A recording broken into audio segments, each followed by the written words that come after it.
CCL के इनकेरिया महाप्रबंधक कार्यालय के समक्ष सीसीएल कोलियरी कर्मचारी संघ के द्वारा कोयला प्रबंधन के मजदूर विरोधी नीतियों के खिलाफ एक दिवसीय महाधरना किया गया। महाधरना को संबोधित करते हुए वक्ताओं ने मजदूरों की ज्वलंत समस्याओं और उनके समाधान सुविधाओं को लेकर विचार साझा किया, जिसके बाद कोयला मंत्री के नाम 17 सूत्री मांग पत्र प्रबंधन को सौंपा गया। महाधरना की अध्यक्षता क्षेत्रीय अध्यक्ष मिथिलेश कुमार सिंह और संचालन रामसेवक प्रसाद ने किया। महाधरना में मुख्य अतिथि के रूप में अखिल भारतीय खदान मजदूर संघ के अध्यक्ष संजय कुमार चौधरी शामिल हुए। उन्होंने बताया कि 23 जुलाई से किया जा रहा चरणबद्ध आंदोलन के चौथे चरण में यह महाधरना पूरे कोल इंडिया स्तर पर किया जा रहा है, जिसमें मजदूर हित उद्योग की बात की जा रही है। इस मौके पर अमरभूषण सिंह, पिंकू सिंह, उमाकांत सिंह, सुजीत कुमार, प्रमोद कुमार पाठक, चिंटू साहू, राम प्रवेश नायक, नरेश करमाली, राम प्रवेश राम, सहदेव महतो सहित काफी संख्या में भारतीय मजदूर संघ के सदस्य उपस्थित हुए।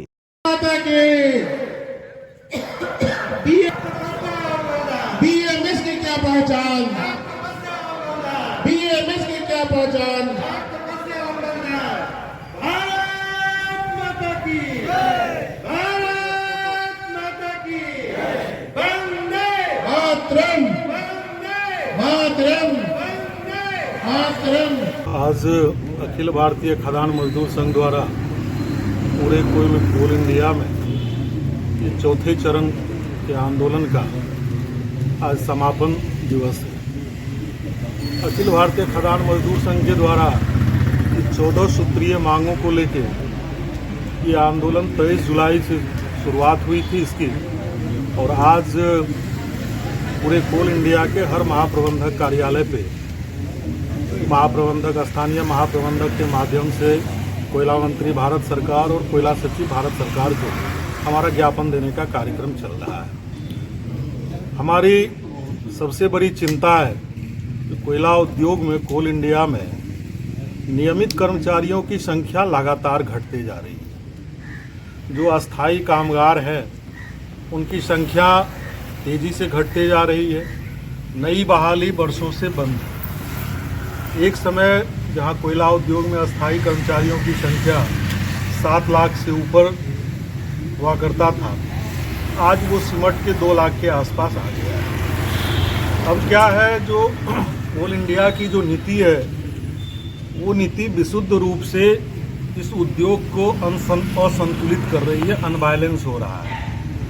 उद्योग में ठेका मजदूरों की संख्या बढ़ते जा रही है, अस्थायी कर्मचारियों की संख्या कम होती जा रही है, जिसके परिणाम स्वरूप एक असंतुलन की स्थिति उत्पन्न हो गई है और उद्योग का अस्तित्व ही संकट में आ गया है। हमारी ये सरकार से और कोयला प्रबंधन से ये मांग है जो इसको संतुलन इसमें बनाए रखा जाए, इसको बैलेंस किया जाए। कम से कम अस्थायी कर्मचारियों की हिस्सेदारी, अस्थायी कर्मचारियों का योगदान कम से कम 50% होना चाहिए। हम ये मानते हैं कि आज देश में कोयले का जितना डिमांड है, जो केवल अस्थायी मजदूरों के बल पे हम उस मांग को पूरा नहीं कर सकते हैं। आउटसोर्सिंग के माध्यम से भी कोयला उत्पादन जरूरी है, लेकिन पूरी तरह से कोयला उद्योग को आउटसोर्सिंग और एमडीए मोड में डाल देना, ये पूरे कोल इंडिया के अस्तित्व को संकट में डालने वाला काम है। अब आप देखेंगे जो अस्थायी कर्मचारियों की नियुक्ति पिछले काफ़ी समय से बंद है। हम ठेका मजदूरों का विरोध नहीं करते हैं, ठेका मजदूर भी हमारे साथ ही हैं, लेकिन उनका एक्सप्लॉयटेशन बंद हो। आज ना कहीं भी ना एचपीसी के तहत उनको वेतनमान मिल रहा है, ना कहीं उनको स्वास्थ्य की सुविधाएं मिल रही है, ना रहने का आवास है। जो मूलभूत एक कोयले में काम करने वाले मजदूर की जो एक मूलभूत सुविधा मिलनी चाहिए, आज भी वो उनसे वंचित है। हम लोगों के इस आंदोलन के परिणाम स्वरूप अभी कुछ दिन पहले कोल इंडिया प्रबंधन ने ठेका श्रमिकों के लिए कुछ घोषणा किया है, जिसमें उसे आउटडोर ट्रीटमेंट की सुविधा, चिकित्सा सुविधा उपलब्ध कराया गया है, जो कि पर्याप्त नहीं है। हमारा ये कहना है कोयला में काम करने वाले जितने भी ठेका श्रमिक हैं, उन श्रमिकों को भी अस्थायी कर्मचारियों की तरह जो स्वास्थ्य सुविधा है वो उसको मिलनी चाहिए। आज कोयला उद्योग में लगभग 40 से 50% सरप्लस क्वार्टर है। जिनमें जिस क्वार्टर को अवैध कब्जा किए हुए हैं लोग, अनऑथराइज ऑक्यूपाई किए हुए हैं, लेकिन उन क्वार्टरों को, उन ठेका श्रमिकों को प्रबंधन के द्वारा उपलब्ध नहीं कराया जा रहा है। हमारी ये मांग है कि जो सरप्लस क्वार्टर है वो कोयला में काम करने वाले ठेका श्रमिकों को मिलनी चाहिए। उन्हें भी स्कूल, उनके बच्चों को स्कूल में एडमिशन की सुविधा मिलनी चाहिए, हाई पावर कमेटी की सुविधा मिलनी चाहिए, हाई पावर कमेटी की अनुशंसा के तहत जो वेतनमान है वो मिलना चाहिए। इन्हीं सारे विषयों को लेके हमारा ये आंदोलन चल रहा है। तीसरा जो बड़ा मुद्दा है वो मुद्दा है जो आपने सुना होगा, मजदूरों का एक्सप्लॉयटेशन और मजदूरों का शोषण तो हम लोग सुने हैं, लेकिन आज के समय में वर्तमान प्रबंधन के द्वारा खादानों का शोषण हो रहा है। जिस खादान की कैपेसिटी, जिस खादान का डिजाइन, जिसका प्लानिंग 5 मिलियन टन के लिए किया गया हो, आज उस खादान से 15 से 20 मिलियन टन का उत्पादन किया जा रहा है।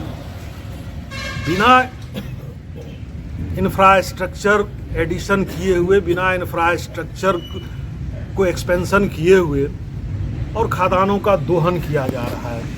जिस खादान का डिजाइन, जिस खादान का प्लानिंग 5 मिलियन टन के लिए किया गया है, उसी के हिसाब से वहाँ रोड बना होगा, उसी के हिसाब से बेंच का साइज निर्धारित किया हुआ होगा, लेकिन उन्हीं खादानों से प्रबंधन असुरक्षित तरीके से 15 से 20 मिलियन टन का उत्पादन कर रहा है, जिसके कारण क्या हो रहा है, खादानें सभी सुरक्षा मापदंडों को किनारे कर, सभी सुरक्षा मापदंडों से किनारे होकर खादान चल रहा है, जिसके कारण प्रतिदिन दुर्घटनाएं हो रही है, जानलेवा घटनाएं हो रही है।